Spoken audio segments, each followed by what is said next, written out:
Assalamualaikum warahmatullahi wabarakatuh. Selamat pagi. Selamat datang kembali di video materi akuntansi keuangan menengah.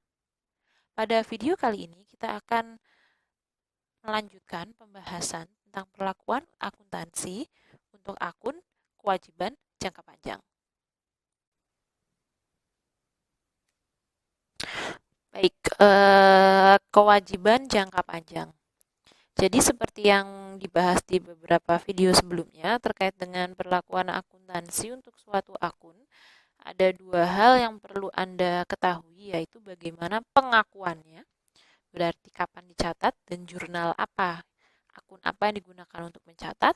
Yang kedua adalah terkait dengan penilaiannya, yaitu berapa ya nilai yang dicatat pada jurnal ketika kita mencatat ada transaksi terkait pada suatu akun. Nah, untuk akun kewajiban jangka panjang yang jatuh temponya lebih dari 1 tahun, berarti hal yang penting untuk mengetahui konsep time value of money atau nilai waktu dari uang. Kenapa? Karena ini konsep ini sangat mempengaruhi bagaimana kita mencatat suatu kewajiban jangka panjang.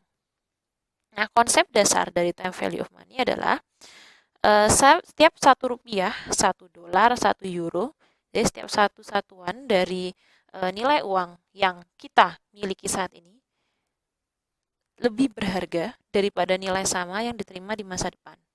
Jadi gampangnya Rp1.000. Misalnya Rp1.000 sekarang sudah bisa digunakan untuk misalnya membeli 2 gelas aqua. Masing-masing harganya 500. Jadi kita dapat 2 gelas aqua, Rp1.000 saat ini. Tetapi misalnya Rp1.000 5 tahun lagi.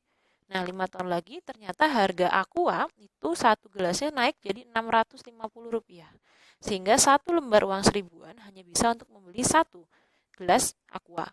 Nah, itu kok yang dimaksud kenapa satu nilai uang saat ini itu lebih berharga, lebih bisa ditukarkan dengan lebih banyak aset lain dibandingkan nilai yang sama di masa depan. Nah, itu konsep dasarnya, nanti aplikasinya kita akan bahas lebih lanjut. Nah, terkait dengan konsep nilai waktu uang ini ada banyak ya, cuman yang relevan banget terkait dengan utang jangka panjang itu ada dua. Yang pertama adalah tentang nilai kini, present value. Nilai kini single sum, present value of single sum, nilai kini dari suatu nilai gelondongan uang, dan nilai kini anuitas atau present value of ordinary annuity.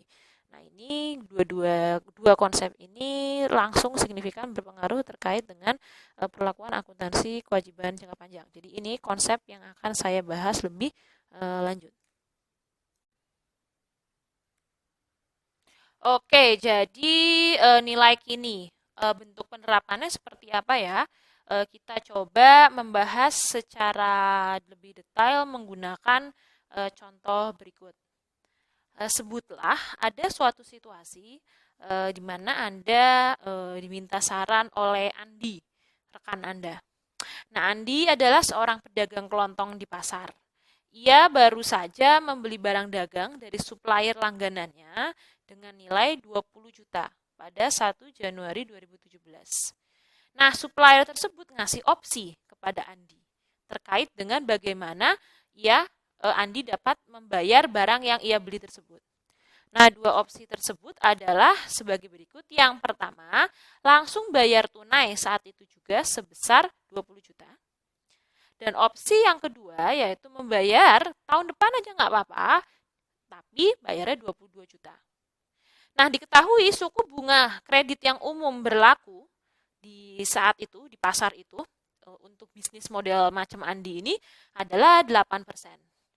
Nah, lalu Andi datang bertanya kepada kita, opsi mana ya yang lebih menguntungkan bagi Andi? Jadi dari dua opsi tersebut, apakah langsung bayar saat ini juga 20 juta atau membayar 22 juta di tahun depan? Nah, jadi bisa digambarkan situasi tersebut dengan bentuk diagram yang seperti ini. Oke.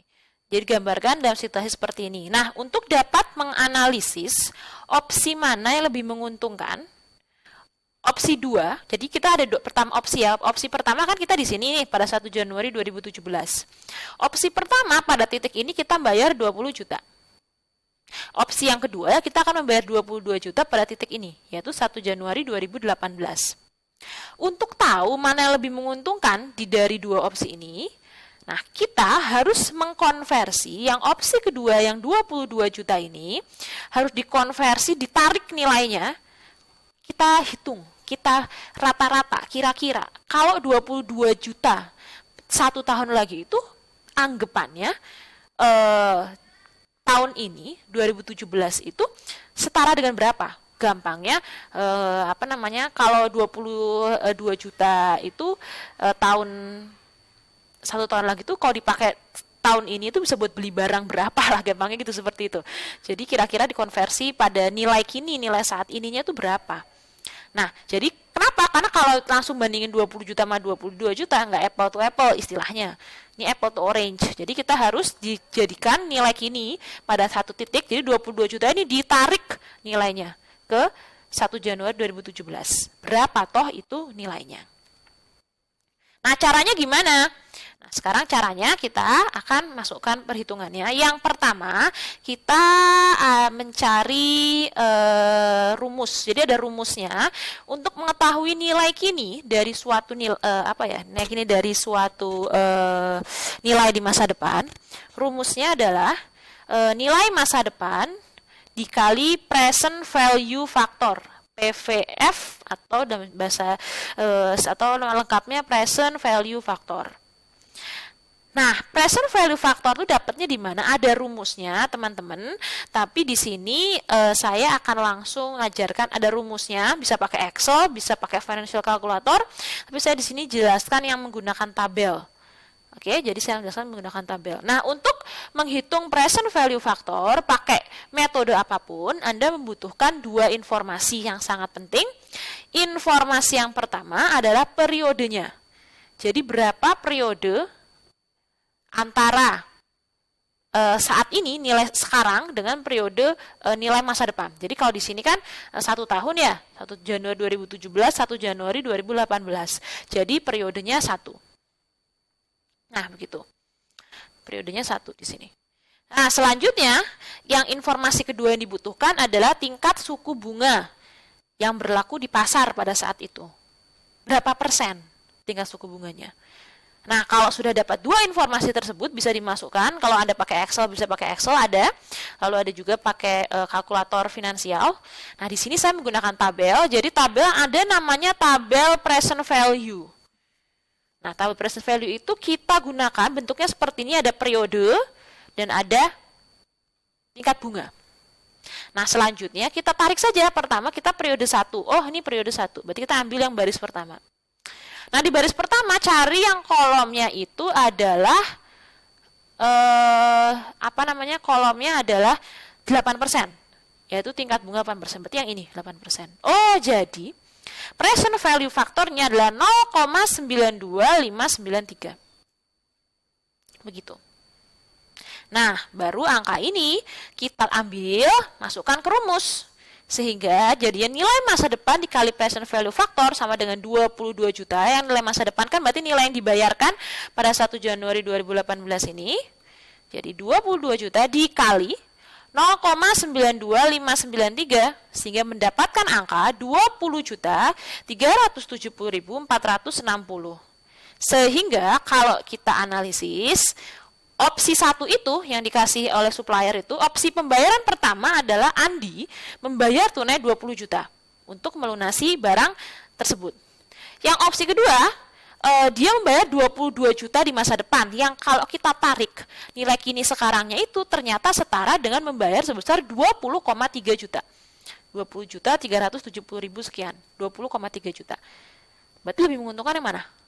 Lebih menguntungkan yang bayarnya lebih dikit ya, 20 juta. Nah, berarti opsi 1 lebih menguntungkan bagi Andi. Nah, ini contoh ya, contoh penerapan konsep time value of money. Nah, memang konsep ini sangat integral sangat sering digunakan terutama di investasi, keputusan-keputusan investasi. Tapi bagi kita orang akuntansi, terutama akuntansi keuangan di sini, yang penting adalah tahu gimana caranya menghitung nilai kini yang ini. Karena ini akan ngaruh ke pengakuan dan juga penilaian utang-utang jangka panjang maupun aset-aset keuangan yang lain. Tapi sekarang kita akan fokus ke utang jangka panjang dulu. Gitu.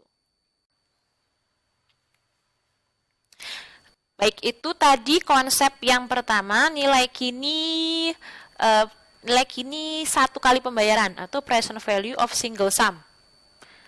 Nah, itu konsep pertama. Sekarang konsep yang kedua adalah nilai kini anuitas atau present value of ordinary annuity.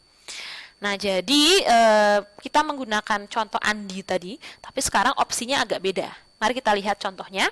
Nah, Andi adalah pedagang kelontong di pasar. Ia membeli barang dari supplier senilai 20 juta pada 1 Januari 2017. Nah, supplier tersebut memberi Andi dua opsi cara untuk membayar barang yang ia beli. Nah, dua opsi tersebut apa? Yang pertama, membayar 20 juta secara tunai saat itu juga. Dan selanjutnya membayar 12 juta masing-masing pada 1 Juli 2017 dan 1 Januari 2018. Nah, diketahui suku bunga kredit yang umum berlaku saat itu sebesar 8%. Nah, opsi mana nih yang lebih menguntungkan bagi Andi? Kita lihat. Sama seperti tadi. Jadi, opsi 1 dan opsi 2 itu harus disamakan. Biar pembandingannya apple to apple. Jadi, gampangnya opsi 2 itu harus dikonversi. Nilai kininya pada 1 Januari 2017 itu berapa? Nah, coba kita lihat di sini. Jadi kalau digambarkan, mohon maaf ya, ini tadi 1 Juli, saya bukan 1 Januari, mohon maaf. Jadi bayar 12 juta 1 Juli 2017, 1 Januari 2018. Jadi setiap 6 bulan sekali ya. Begitu. Nah, sekarang kita lihat di sini opsinya bagaimana. Nah, jadi kita lihat di sini dua kali pembayaran angka 12 juta. Yaitu yang pertama pada 1 Juli 2017 dan 1 Januari 2018. Berarti setiap 6 bulan sekali ya, di sini 6 bulan. Terus yang ini 6 bulan. Jadi setiap 6 bulan sekali ada pembayaran 12 juta. Kalau tadi kan langsung gelondongan ya 1 tahun. Nah, ini 2 kali. Nah, 2 kali ini gimana sekarang? Kita tarik nilai kininya. Gini, bisa sih, ada ya, bisa Anda, Bu, sama dong kayak yang tadi 12 juta ini saya hitung dulu, terus saya tambahkan 12 juta ini. Enggak salah sih, benar seperti itu. Hanya di sini saya akan ajarkan cara lebih cepatnya. Jadi sekali ngitung bisa dipakai untuk ngitung berkali-kali. Nah, jadi pada situasi di mana cicilan utang ya, misalnya suatu utang itu dicicil dengan membayar suatu cicilan yang nilainya sama, ini yang sama pada suatu periode, misalnya 5 juta setiap tahun atau 6 juta setiap tahun, itu kita bisa menggunakan rumus present value ordinary annuity. Nah, bagaimana perhitungan rumusnya? Coba kita lihat bareng-bareng. Baik, sekarang kita lanjutkan. Jadi present value ordinary annuity di sini saya teman-teman akan memvariasi sedikit rumus ya, sedikit rumusnya. Jadi memvariasi, maaf bukan rumus, sedikit situasinya. Jadi pertama rumusnya itu sama.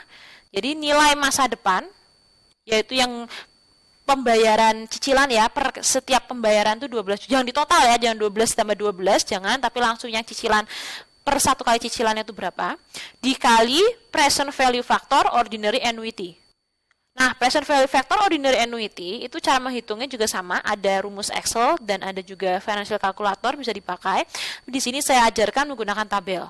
Nah, jadi tabel ini sekilas kelihatan sama, teman-teman, dengan present value yang ini ya, faktor yang tadi, cuman ini agak beda. Jadi bisa dilihat di sini angkanya cenderung lebih besar karena dia memang menghitung cicilan beberapa kali. Jadi angkanya cenderung lebih besar. Jadi kalau teman-teman menggunakan tabel untuk menghitung present value, pastikan di judul tabel itu biasanya ada apakah itu present value single sum atau ordinary annuity. Kalau situasinya seperti ini, teman-teman membutuhkan tabel yang ordinary annuity. Jadi jangan salah lihat tabel. Jadi di tabel ini harusnya ada judulnya ya, memang saya cut, mohon maaf. Judulnya ada present value ordinary annuity. Jadi di sini kita butuh dua informasi, yaitu yang pertama informasi periode dan yang kedua informasi tingkat bunga. Nah sekarang kita perlihat periodenya itu 2, tingkat bunganya 4%. Wait, Anda mungkin berpikir, lah kok Bu ini kok ada 2? Nah kita lihat di sini ya. Jadi periodenya itu 2, kenapa? Karena ini memang 1 tahun ya, 1 Januari 2017, 1 Januari 2018 itu 1 tahun. Tetapi dalam 1 tahun tersebut ada 2 kali pembayaran, yaitu 12 juta, 12 juta. Sehingga ya kita anggap periode, itu ya periode yang ini, antara jadi ketika transaksi starting point ya, 1 Januari 2017, ke pembayaran pertama, 1 Juli 2017, kita anggap 1 periode, 6 bulan. Nah, jadi ini periode 1, kita anggap di sini ini periode 1. Terus yang ini kita anggap sebagai periode 2. Seperti itu. Nah, sehingga di sini walaupun 1 Januari 2017 ke 1 Januari 2018 itu 1 tahun, nah, tapi karena ada 2 kali pembayaran di situ kita anggap sebagai 2 periode. Nah, Mas, itu periode ya, terkait yang periode di sini sudah saya bahas. Nah, sekarang tingkat bunganya kok Bu 4%, padahal di sini kan 8%. Nah, teman-teman, 8% ini, 8% ini adalah untuk 1 tahun. Yaitu berarti dia dari periode 1 Januari 2017 ke 1 Januari 2018. Padahal di sini kan periodenya itu kalau Anda perhatikan ini 1 periode, yang 1 periode untuk kita ngitung ini ada 6 bulan. Jadi gampangnya 8% itu nggak bisa dong 1 Januari 2017, 1 Juli 2017, 8% ketinggian. Jadi untuk membuat sedekat mungkin dengan kenyataannya, maka anggapnya paling gampang ya udah 8% itu kita bagi 2. 8% itu untuk 1 tahun. Dan 1 tahun ada 2 periode. Jadi gampangnya 8% ini dibagi 2 aja. Jadi 8%, jelek maaf. 8% dibagi 2 periode. Sehingga 1 periodenya adalah 4%. Begitu. Nah, setelah sudah dapat informasi periode dan tingkat bunga, nah kita masukkan deh ke tabel. Jadi periodenya 2 ya, ambil yang ini, baris yang 2 ini. Lalu selanjutnya tingkat bunganya 4%. Tidak, ambil yang ini, 1,88609. Ini dimasukkan, dikali deh 12 juta, dikali 1,88609 dapat 22.633.80. Nah, ini nilai kini dari transaksi ini. Jadi 2 kali setiap 6 bulan kita bayar 12 juta itu ternyata setara dengan kita kalau sekarang saat ini juga kita membayar uang sebesar 22.600.000 sekian. Sehingga kita bisa sekarang membandingkan antara 2 opsi. Tadi secara apple to apple kita bandingkan. Jadi opsi pertama bayar 20 juta, opsi kedua bayar 22,6. Ya udah dong, jelas yang paling menguntungkan opsi 1 ya, yang membayar paling murah. Nah, ini kait konsep ordinary annuity. Nah, untuk konsep ini juga sama, sering digunakan di keuangan maupun investasi dan sejenisnya. Tapi untuk kita yang akuntansi terutama adalah Anda tahu nih cara ngitung yang ini.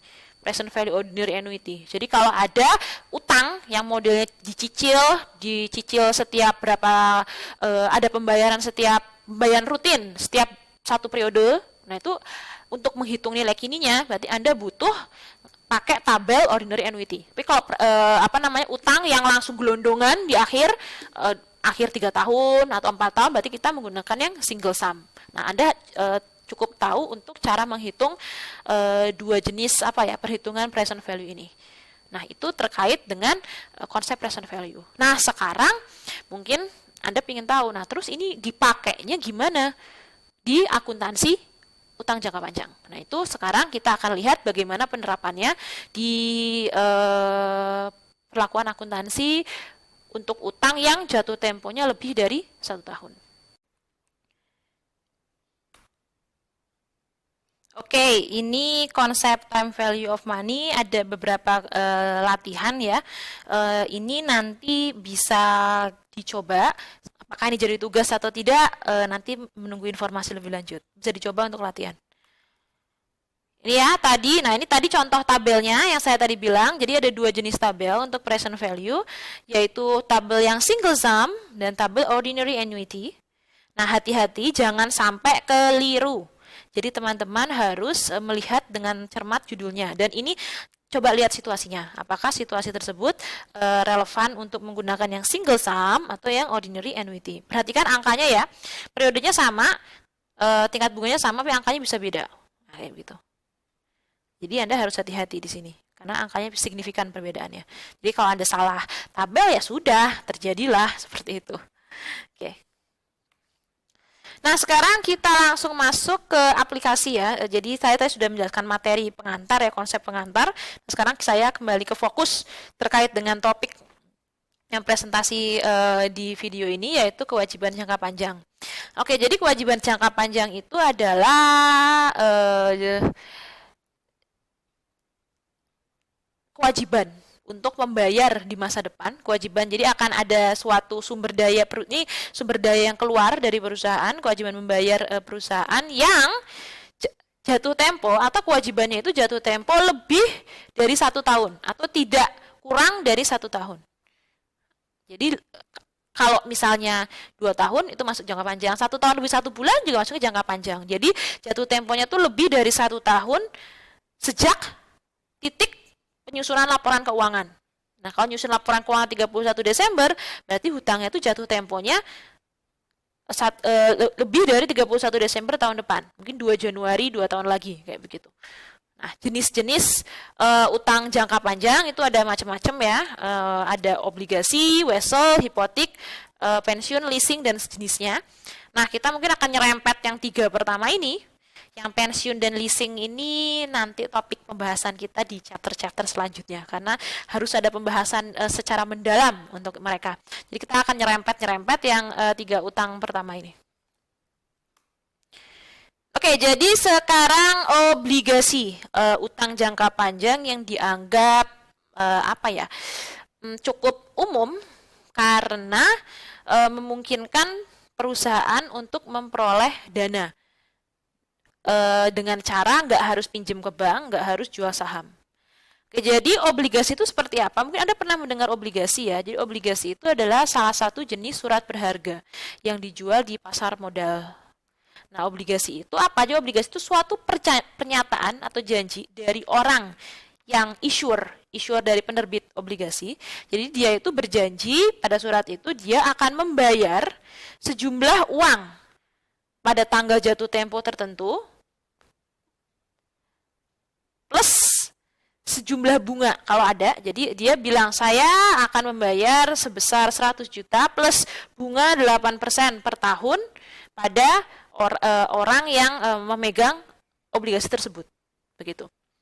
Nah, obligasi ini beda dengan utang, misalnya utang bank ya. Kalau utang bank ya udah satu pernyataan gelondongan itu ya misalnya 400 juta, 500 juta seperti itu.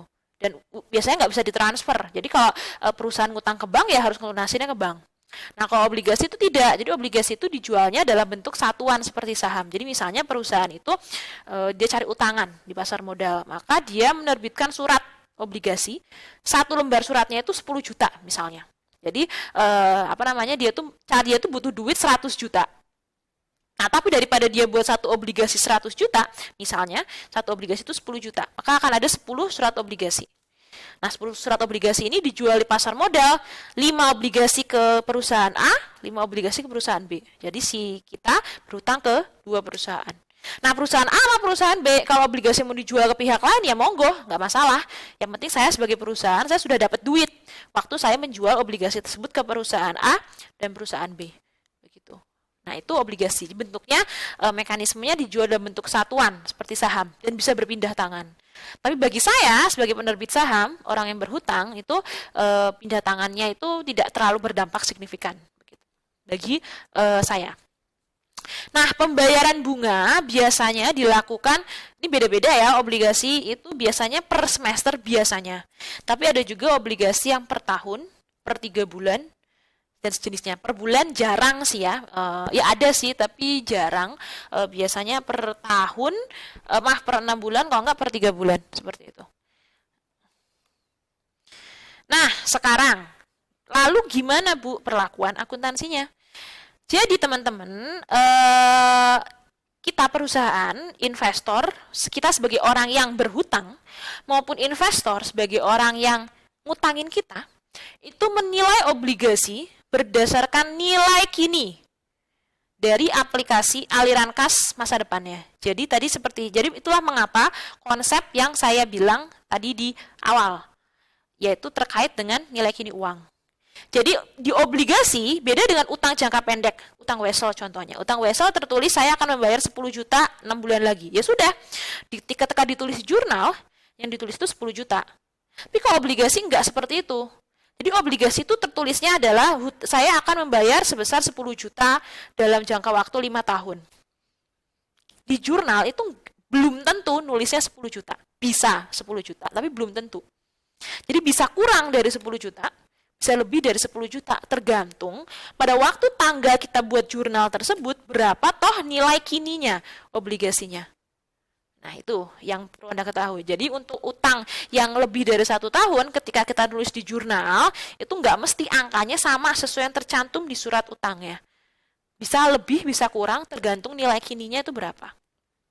Nah, nilai kini untuk hutang obligasi itu terdiri dari 2 jenis, yaitu pertama adalah nilai nominal itu sendiri, jadi yang tercantum di surat obligasinya. Misalnya surat obligasi itu menyatakan akan membayar hutang sebesar 10 juta 5 tahun lagi. Nah, 10 juta itu adalah nilai nominal. Yang kedua, selain 10 juta 5 tahun lagi, saya juga di surat itu tertulis selain 10 juta 5 tahun lagi, saya juga akan membayar bunga sebesar 4% setiap 6 bulan. 4% setiap 6 bulan. Itu adalah bunganya. Jadi ada 2 unsur, 2 perhitungan yang harus kita pertimbangkan ketika kita akan menghitung nilai kini. Kelihatannya sekilas ya, yang nilai nominal itu nanti nilai nominal itu nanti kita akan ngitungnya, ngaruhnya menggunakan present value yang single sum. Nah, yang bunga ini nanti kita pakai yang ordinary annuity. Tapi detailnya nanti saya akan tunjukkan. Tapi sekilas Anda harusnya bisa mendeteksi. Jadi kalau nilai nominal itu kan 10 juta baru 5 tahun lagi. Berarti single sum kan, sekali bayar 5 tahun lagi gelondongan 10 juta. Maka single. Tapi yang bunga setiap 6 bulan akan ada 4%. Nah, berarti itu masuknya ordinary annuity. Suatu nilai rutin setiap satu periode akan ada pembayaran rutin pada jumlah angka yang sama. Itu berarti ordinary annuity. Nah, ini sekilas. Detailnya gimana kita akan bahas di slide selanjutnya.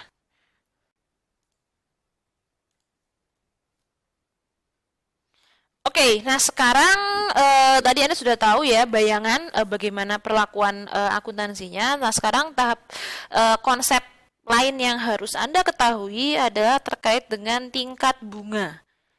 Jadi, ketika kita bicara tentang obligasi ataupun utang secara umum, ada 2 tingkat bunga yang suku bunga atau tingkat bunga yang perlu Anda ketahui, yaitu tingkat bunga yang pertama tingkat bunga nominal, yaitu tingkat bunga yang secara jelas tertulis di indenture atau dokumen obligasinya. Misalnya, contoh yang tadi adalah penerbit obligasi berjanji akan membayar sebesar 10 juta 5 tahun lagi plus bunga 4% setiap tahun yang akan dibayarkan per 6 bulan.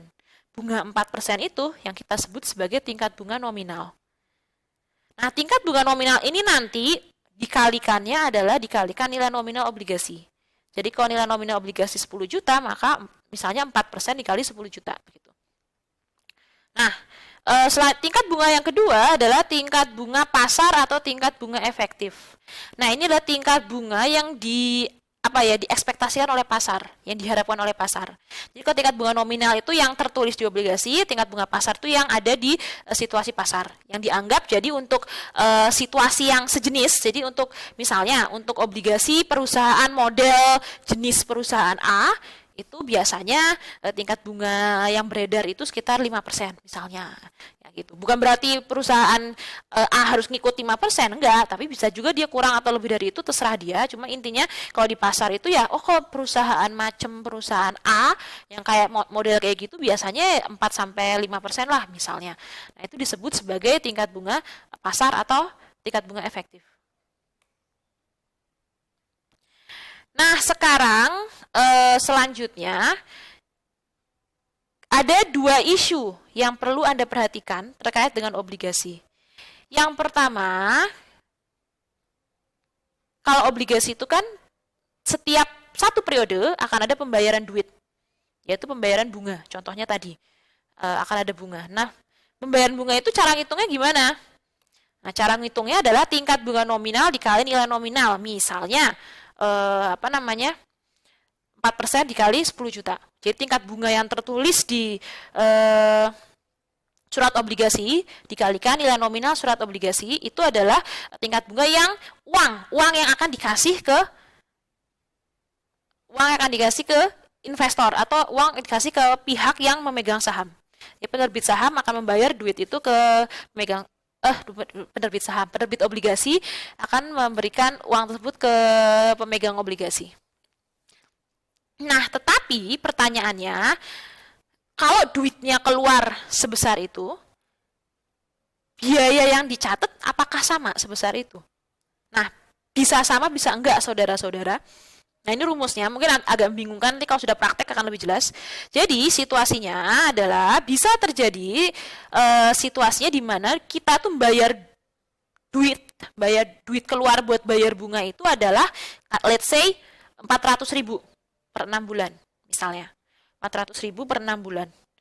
Ternyata biaya bunga yang dicatat bukan 400.000. Bisa kurang, bisa 390.000 misalnya, bisa lebih, 410.000. Kok bisa? Karena rumusnya ada seperti ini. Jadi tingkat bunga pasar dikali nilai bawaan obligasi. Untuk menghitung berapa biaya bunganya, biaya bunga yang dicatat, itu kita menghitungnya adalah tingkat bunga pasar dikali nilai bawaan obligasi. Pertama, tingkat bunga pasar udah beda dengan tingkat bunga nominal. Yang kedua adalah nilai bawaan obligasi itu bisa beda dengan nilai nominal. Nilai bawaan obligasi itu apa sih? Nilai bawaan obligasi itu nilai kininya. Jadi nilai kininya kan saya bilang ya, nilai nominal itu bisa misalnya 100 juta. Nah, nilai kininya itu bisa 99 juta, bisa 101 juta. Nah, bisa beda tergantung perhitungannya hasilnya seperti apa. Nah, itu sekilas ya. Nanti ini teorinya, nanti aplikasinya mungkin lebih jelas kalau sudah dilihat secara langsung. Nah, sekarang saya akan menjelaskan. Jadi tadi saya bilang ada situasi di mana nilai bawaan atau nilai kini itu bisa beda dengan nilai nominal. Kok bisa, Bu? Nah, perbedaan ini terjadi karena ada selisih antara tingkat bunga nominal dengan tingkat bunga pasar. Langsung kita pakai contoh saja. Nah, asumsikan tingkat bunga nominal itu adalah 8%. Yang tercantum di obligasi adalah 8%. Lalu, misalnya ada 3 situasi yang ini nggak berhubungan ya, situasi yang terpisah. Yang pertama, kalau misalnya kalau obligasi 8% ini dijual ketika kondisi pasar itu tingkat bunganya 6%. Nah, itu situasi pertama. Situasi kedua, kalau misalnya dijual ketika kondisi market juga sama 8%. Yang ketiga, kondisi dijual obligasi ini ketika kondisi marketnya adalah tingkat bunganya 10%.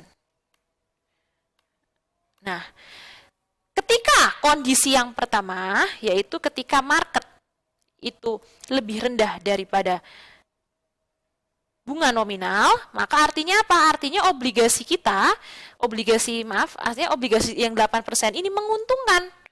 Kenapa? Karena di pasar itu rata-rata obligasinya itu cuma ngasih keuntungan 6%. Tetapi obligasi ini nih, obligasi kita itu ngasih keuntungan 8%. Maka banyak yang mau, gampangnya gitu. Banyak minat. Sehingga intinya high demand kan harga naik ya, ketika permintaan naik harga naik, maka obligasi kita akan terjual di atas nilai nominal. Bu, maksudnya di atas nilai nominal itu gimana? Maksudnya itu gini, di obligasi itu tertulis kita akan membayar 100 juta 5 tahun lagi, tapi ternyata kita dapat duit itu lebih dari 100 juta. Kita dapatnya misalnya 102 juta. Karena laku tuh, karena banyak yang minat, kita oke, ini saya obligasinya 100 juta tapi harganya terjualnya 102 juta. Maka 2 juta itu disebut sebagai premium. Nah, itu kondisi ketika market interest lebih rendah daripada tingkat bunga nominal. Selanjutnya, kalau market interest sama tingkat bunga nominal itu sama pada par value, nah kalau pada kondisi seperti ini, kita bisa lihat bahwa akan nggak ada bedanya, nggak ada premium atau nggak ada selisih. Jadi ya karena sama aja dengan kondisi pasar, ya udah, maka tingkat nilai nominalnya 100 juta ya investor belinya 100 juta gitu, nggak ada perbedaan karena tingkat bunganya nominalnya sama dengan tingkat bunga pasar. Yang ketiga adalah kondisi ketika tingkat bunga pasar itu lebih besar daripada tingkat bunga nominal. Jadi gampangnya di pasar itu, obligasinya ini 10% ya, ini obligasinya si perusahaan itu cuma 8%. Males mending beli obligasi yang lain. Nah, intinya seperti itu. Jadi mungkin peminatnya lebih sedikit. Akibatnya apa? Akibatnya si investor tersebut harus si penerbit obligasi tersebut harus banting harga lah kasarnya. Jadi dia jual surat utangnya itu dia akan bayar 100 juta tapi ternyata hanya laku 98 juta misalnya. Jadi karena tingkat bunganya lebih rendah maka hanya laku dengan 98 juta di bawah nilai nominal. Nah, kalau di bawah nilai nominal selisih 2 juta ini kita sebut sebagai diskon. Nah, 3 situasi yang berbeda ini akan mempengaruhi perlakuan akuntansinya. Nah, kita akan coba membahas bersama-sama dengan contoh soal ataupun latihan ya, dampaknya seperti apa. Oke, sekarang langsung saja deh daripada bertele-tele teori, kita masuk ke aplikasinya ya. Kita mulai dari situasi yang pertama, yaitu pada par value. Saya akan tunjukkan kenapa kok bisa ketika bunga nominal 8%, market 8%, maka terjualnya ya sama dengan nilai nominal. Itu kenapa? Mari kita lihat contohnya.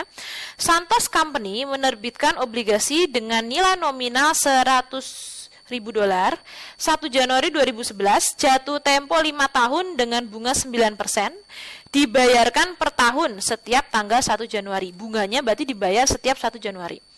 Tingkat bunga pasar saat penerbitan juga 9%, berarti sama ya. Nah, sekarang teman-teman perhatikan ada dua aliran kas yang dapat terjadi pada situasi ini. Aliran yang pertama yang ini, berarti yang gelondongan, yaitu 100.000 nilai nominal, yaitu yang 5 tahun lagi. Nah, ini ya waktunya patokannya di sini ya teman-teman. Yang patokan yang waktu yang mau kita tarik adalah yang ini. Nah, di sini 100.000 ini perlu kita tarik lagi ke sini, titik sini. Nah, gelondongan ini menggunakan present value. Nah, selanjutnya kita lihat. Nah, dari setelah 100.000 ini ada juga yang pembayaran rutin setiap 1 tahun ya, di sini 1 tahun, setiap per tahun. Jadi setiap 1 tahun sekali ada pembayaran rutin sebesar $9.000. $9.000 ini dapatnya dari mana?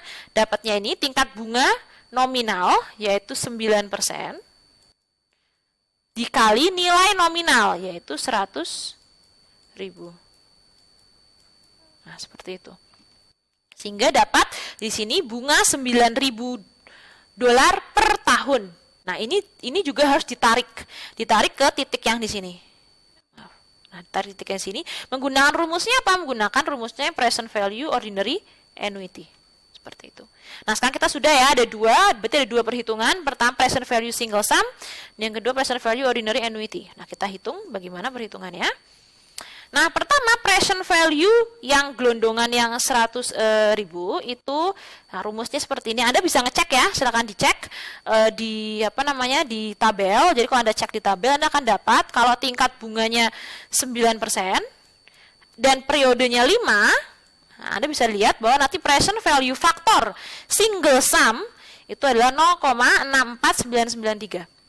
Jadi tinggal dikali $100.000 dikali 0,64993 dapat angka 64.993.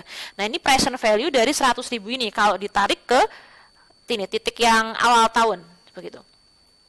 Nah, itu baru perhitungan pertama. Perhitungan kedua bunganya sekarang. Bunganya kita lihat pakai rumus.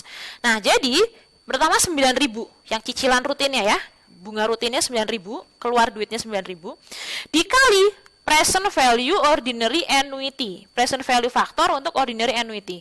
Yang ordinary annuity ya, yang dipakai. Anda cek, silakan dicek ke tabel. Jadi kalau Anda cek di tabel, Anda akan nemu nanti interestnya, kalau interest 9% periodenya 5, Anda akan dapat angkanya 3,88965. Ini dikali ya, dikali 9.000, Anda dapat ternyata nilai kini untuk pembayaran bunga ini ya 5 kali ini tuh kalau ditarik ke titik yang 0 ini ternyata setara dengan 35.007 dolar. Sehingga nilai obligasi itu adalah total.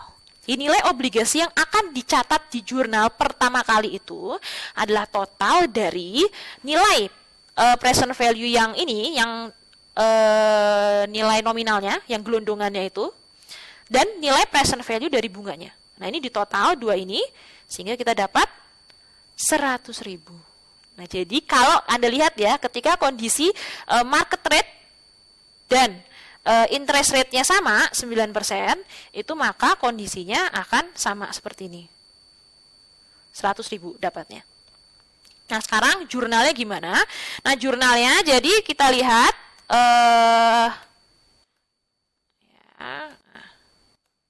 nah, jadi jurnalnya yang pertama pada 1 Januari 2011 jurnalnya adalah si perusahaan itu kan ngutang ya. Jadi perusahaan itu dapat duit 100.000 dan utang obligasi 100.000. Nah, perhatikan teman-teman, yang 100.000 ini, yang 100.000 ini itu tergantung dari hasil perhitungan yang di sini.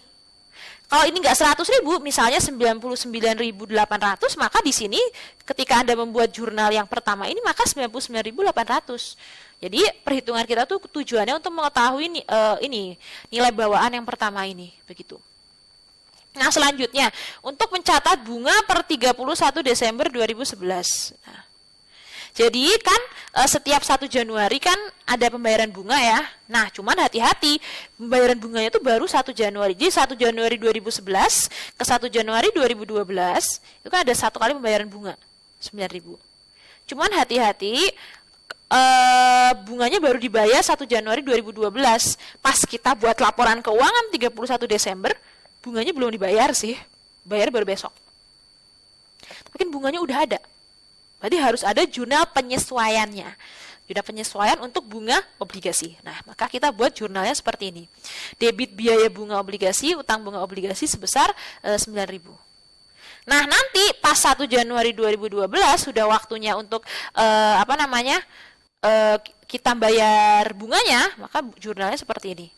Maka utang bunga obligasinya dihapus, tadi kredit, ini ke debit jadi hapus, sebagai gantinya perusahaan ngeluarin duit kas. Seperti itu. Nah, ini terkait dengan perlakuan jika obligasi diterbitkan pada nilai par. Jadi ketika market rate dan market interest rate dan nominal interest rate-nya atau tingkat bunga nominal dan tingkat bunga pasarnya itu sama, maka perlakuannya seperti ini. Oke, nah baik, selanjutnya kita akan mencoba melihat situasi ketika tingkat bunga pasar dan tingkat bunga nominal itu berbeda.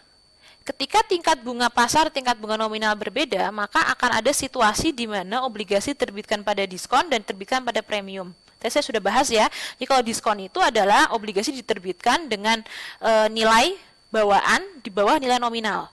Misalnya nilai nominal 100 juta, tapi diterbitkannya dengan harga 98 juta misalnya. Gitu. Berarti kurang, ada lebih rendah 2 juta, itu disebut diskon. Kalau premium kebalikannya. Jadi ketika kondisi premium, maka misalnya obligasi itu nilai nominalnya 100 juta, tapi waktu karena laku maka terjualnya dengan harga 102 juta. Jadi waktu awalnya 102 juta, padahal kita nanti ngelunasinnya cuma 100 juta. Berarti selisih positif itu disebut sebagai premium. Nah, jadi situasinya itu begini. Diskon dan premium tersebut itu harus dihilangkan selisihnya. Jadi selisih itu seiring dengan berjalannya waktu, setiap kali pembayaran bunga, itu nanti selisihnya itu akan hilang. Jadi misalnya ya, contoh yang diskon tadi, 98 juta sama 100 juta. Itu seiring dengan setiap pembayaran diskon, maka akan selisih yang berkurang. Dari yang 98 juta ke 100 juta. Yang 98 juta itu akan bertambah sedikit, sampai nanti jadi 100 juta. Jadi endingnya pada akhir jatuh tempo obligasi, maka nilai bawaan dan nilai nominal itu akan sama. Sebagai dampaknya, diskon sama premium itu akan berkurang terus selisihnya setiap pembayaran bunga. Itu pengurangan selisih tersebut penyesuaian cost obligasi tersebut kita sebut sebagai amortisasi. Nah, amortisasi premium dan diskon sendiri ada banyak metode. Ada metode yang paling simpel yaitu metode garis lurus. Ada metode yang lebih akurat. Kita sebut metode bunga efektif. Nah, saya akan mengajak Anda menggunakan metode yang dianggap lebih akurat, yaitu yang bunga efektif. Lebih susah sih, tapi ya Anda harus tahu begitu. Oke. Nah, sekarang metode bunga efektif ini ya tadi saya sudah jelaskan, bisa dibaca lebih detail nanti. Nah, jadi proses intinya saya sudah jelaskan ya terkait dengan proses amortisasi. Nah, proses amortisasi ini akan menyebabkan nilai pembayaran bunga, berarti duit yang keluar untuk membayar bunga, dan biaya bunga yang dicatat akan berbeda hasilnya. Kok bisa? Nanti kita akan ada contohnya ya. Jadi pertama, oke ini agak salah nih, harusnya pembayaran bunga. Ini harusnya pembayaran ya. Ini harusnya pembayaran bunga obligasi, ini biaya bunga obligasi. Ini saya edit langsung saja deh, sebentar biar nggak lupa. Wait, salah, kebalik. Oke, saya kebalik. Ini harusnya biaya bunga. Ini benar, ini biaya bunga. Yang ini yang pembayaran bunga. Nah seperti ini. Oke, mohon maaf, nah seperti ini ya. Jadi biaya bunga itu sendiri adalah nilai bawaan obligasi awal periode dikali tingkat bunga pasar. Nah, pembayaran bunganya itu adalah nilai nominal obligasi dikali tingkat bunga nominal. Selisihnya itu antara dua ini akan menjadi amortisasi. Ini rumusnya ya, nanti mungkin bisa membantu Anda merefresh, tapi mungkin masih agak bingung kalau nggak pakai contoh. Kita langsung saja kita bahas pakai contoh. Oke, perhatikan contoh berikut. Nah, contohnya ini adalah obligasi diterbitkan pada diskon. Evermaster Corporation menerbitkan obligasi bernilai nominal $100.000 dengan bunga 8% pada 1 Januari 2011. Jatuh tempo pada 1 Januari 2016 dengan bunga yang harus dibayar setiap 1 Juli dan 1 Januari per semester. Tingkat bunga pasar sebesar 10%. Hitunglah bagaimana pencatatan obligasi tersebut. Nah, jadi seperti yang saya bilang, Anda harus ngitung ini ya, ngitung yang pertama, Anda harus ngitung nilai bawaan waktu diterbitkannya itu berapa. Nah, nilai bawaannya itu caranya ngitung gimana? Pertama gelondongannya dulu ya, yang 100.000 yang ini. Jadi 100.000 dulu, terus setelah itu yang bunga 8, yang bunga kayak begitu. Oke, kita lihat dulu. Yang pertama yang gelondongan. Kita lihat $100.000, 5 tahun, 10% bunganya per 10%. Tingkat bunga per tahun dan bunga dibayarkan per semester. Nah, ini kalau kita konversi untuk kita cek ke tabel, maka periodenya itu 10 periode. Loh, kok 10 periode Bu, ini 5 tahun? Iya, 5 tahun, tapi kan dalam 1 tahun ada 2 kali pembayaran bunga. Berarti periodenya 10 ya. Seperti itu.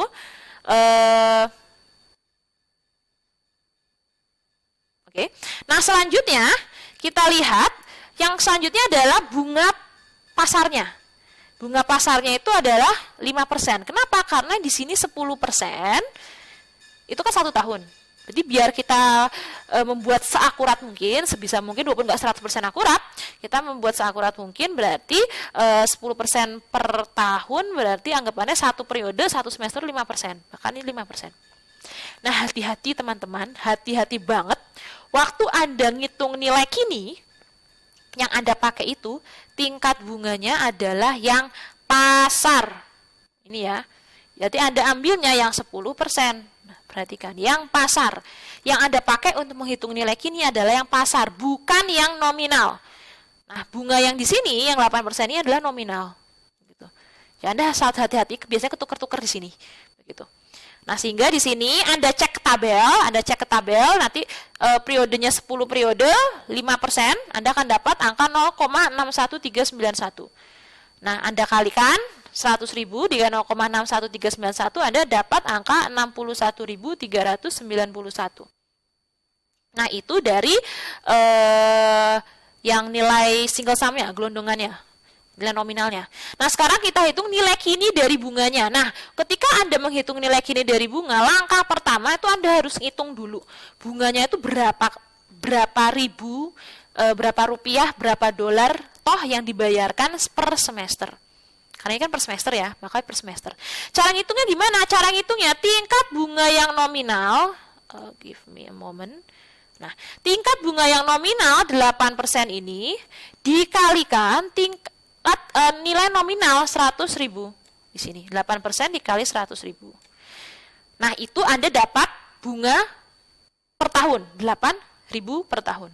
Tapi hati-hati, di sini kan bayar bunganya adalah per satu semester. Berarti nggak boleh satu semester 8.000, itu double dong dapatnya. Berarti 8.000-nya harus dibagi 2.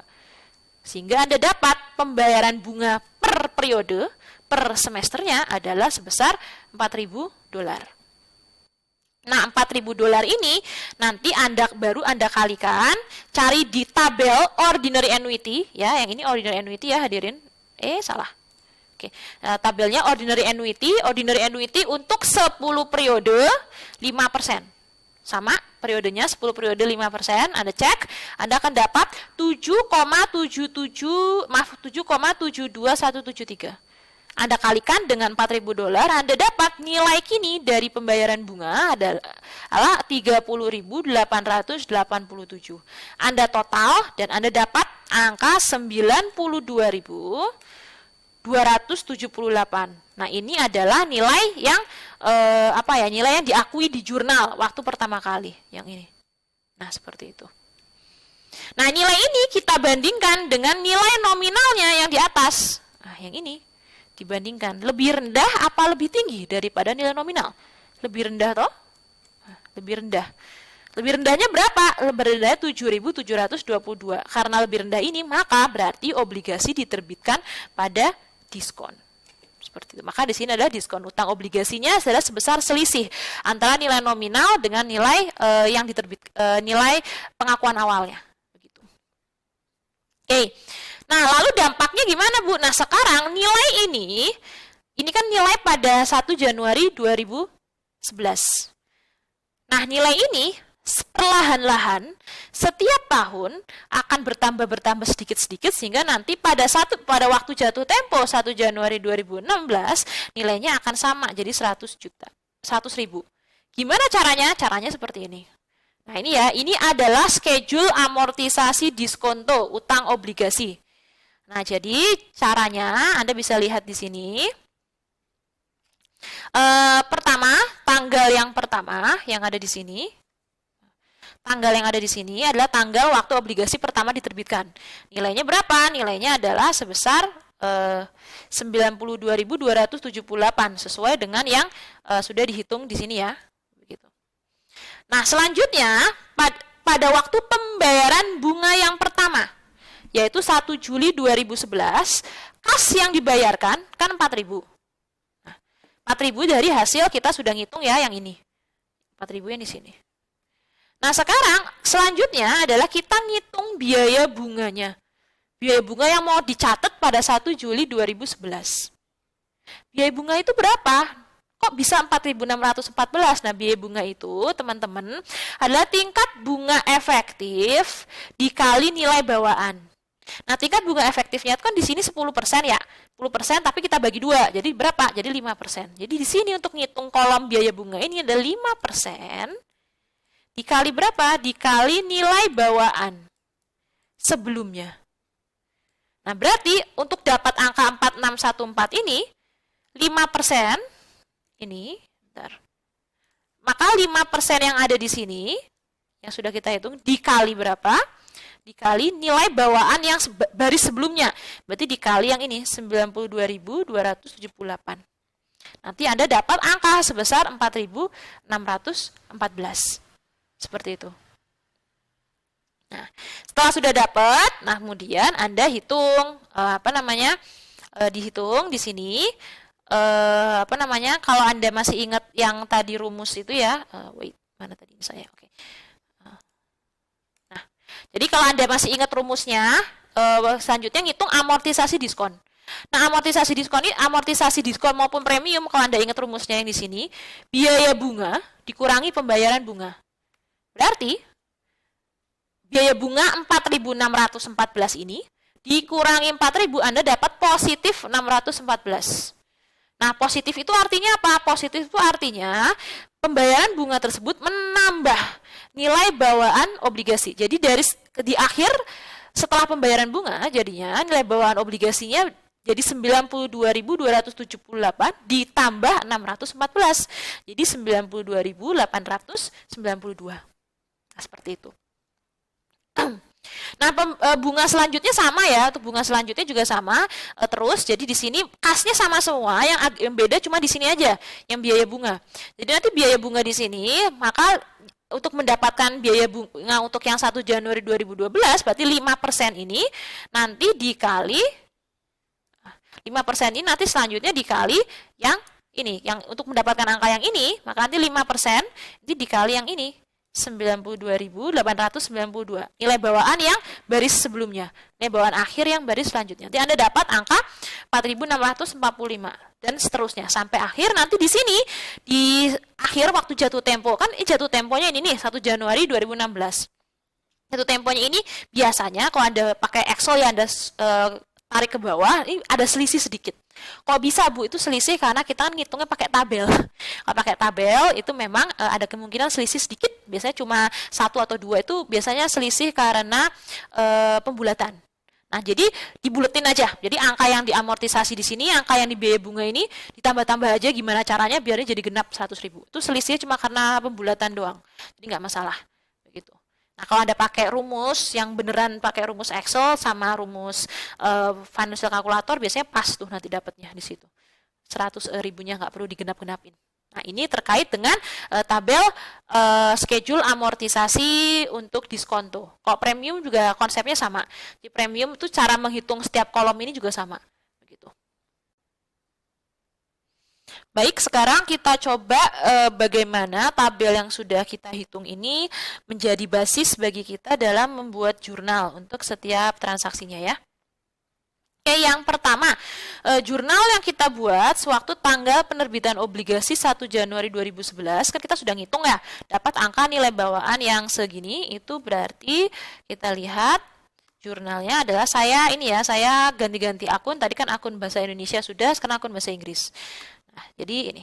Jadi perusahaan mendapatkan kas sebesar 92.278 dan utang obligasi sebesar 92.278 juga. Nah, ini sesuai dengan nilai bawaan. Jadi walaupun nilai nominalnya 100.000, tapi yang kita catat di jurnal ini adalah sesuai nilai bawaan hasil perhitungan awal kita. Nah, selanjutnya, sewaktu kita membayar bunga yang pertama ini nih, 1 Juli ini, yang 1 semester ini, jurnalnya gimana ya? Ada pembayaran bunga dan amortisasi diskontonya. Langsung saja. Nah, begini. Jadi pertama, biaya bunganya ditulis apa adanya di sini, 4.614, tulislah di sini. Oke. Selanjutnya, kasnya, kan bayar kas, berarti kan kasnya kredit ya, berarti ada kas kredit sebesar 4.000. Nah, selanjutnya amortisasi diskon di sini masuk ke akun utang obligasinya, bond payable-nya yang ini, sama dengan akun yang ada di sini tadi, akun bond payable yang pertama.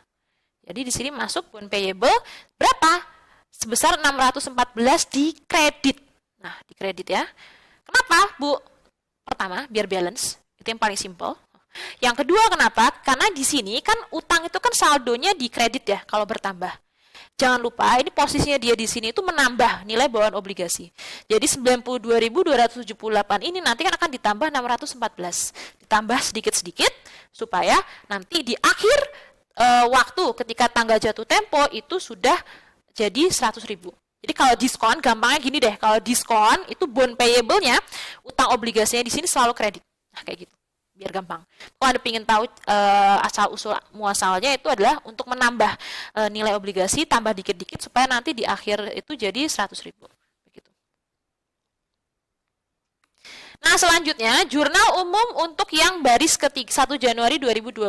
Nah, ini agak tricky memang ketika pembayaran bunganya itu setiap 1 Januari 1 Juli. Kenapa? Karena 1 Januari 2012 ini kan baru dibayar 1 Januari 2012. Tapi kita kan buat laporan keuangan 31 Desember 2011.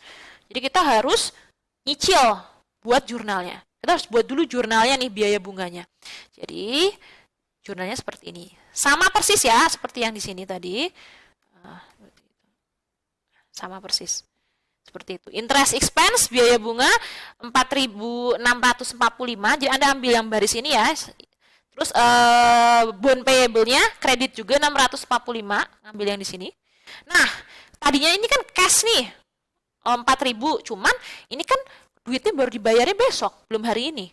Jadi 31 Desember ini belum cash, belum berkurang cashnya. Jadi kita tulisnya utang bunga. Nah, kayak itu aja. Tulis aja hutang bunga sebesar 4.000 begitu. Nah, sehingga nanti baru akan dilunasi nanti 1 Januari 1 Januari 2012-nya. Nah, kayak begitu. Nah, ini terus nanti diulangi terus sampai ke bawah, sampai akhir setiap pembayaran bunga, sampai nanti sewaktu obligasinya lunas pada 1 Januari 2016 yang ada di sini. Nah, nanti jurnalnya seperti ini. Seperti itu. Jadi Anda perhatikan ya, nanti pada waktu Anda ngelunasin yang 1 Januari 2016, yang pertama Anda lunasin dulu utang bunganya. Anda lunasin dulu utang bunganya, terus bond payable-nya. Nah, bond payable sekarang 100.000 deh, karena sudah nambah ya, jadi pelan-pelan, lama-lama menjadi bukit, bertambah sedikit-sedikit, sehingga nanti ketika tanggal jatuh tempo, bond payable sudah jadi 100.000. Sehingga dilunasin 100.000, sehingga kas keluar duitnya adalah 104.000 pada tanggal ketika pelunasan. Di waktu pelunasan ini, pertama ngelunasin bunganya dulu, lalu yang kedua ngelunasin obligasinya. Oke, saya rasa cukup dulu sampai di sini untuk materi pertama terkait dengan utang jangka panjang. Nah, untuk latihan dan simulasi ini untuk latihan dan simulasi ini nanti instruksi lebih lanjut akan saya berikan via komunikasi maupun via Bismart. Baik, saya rasa cukup dulu sekian. Terima kasih banyak. Akhir kata, wassalamualaikum warahmatullahi wabarakatuh.